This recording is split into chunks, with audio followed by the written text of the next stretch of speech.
السلام علیکم ورحمۃ اللہ تعالی وبرکاتہ۔ آج ہم آپ کو حضرت صالح علیہ السلام کا واقعہ بتائیں گے۔ اگر آپ ایسے ہی واقعہ سننا چاہتے ہیں تو ہمارے یوٹیوب چینل دا تھرو ورلڈ کو سبسکرائب کریں۔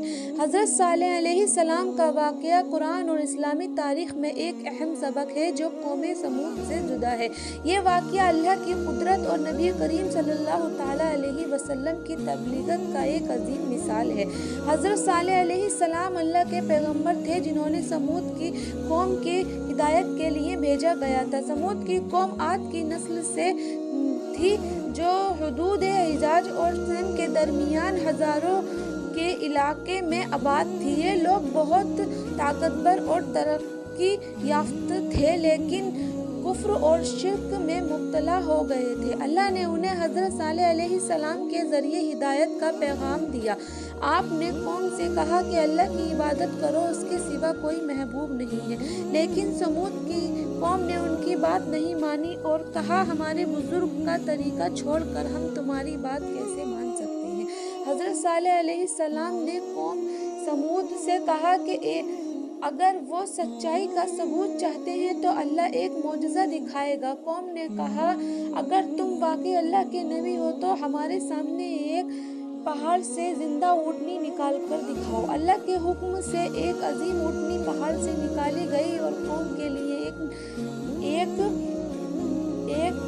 نشانی تھی۔ حضرت صالح علیہ السلام نے ان سے کہا یہ اللہ کی اونٹنی ہے، اسے دکھ نہ پہنچانا ورنہ تم پر سخت عذاب نازل ہوگا۔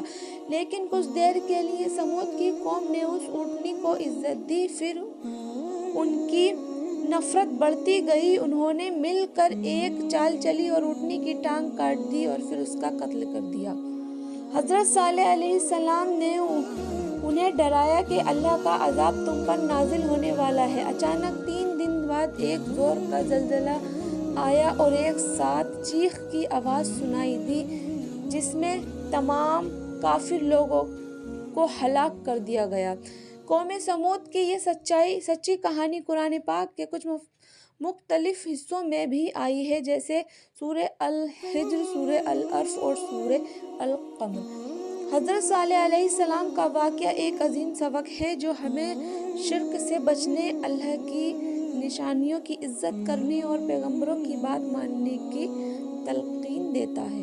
اگر آپ ایسی کہانیاں سننا چاہتے ہیں تو ہمارے یوٹیوب چینل کو سبسکرائب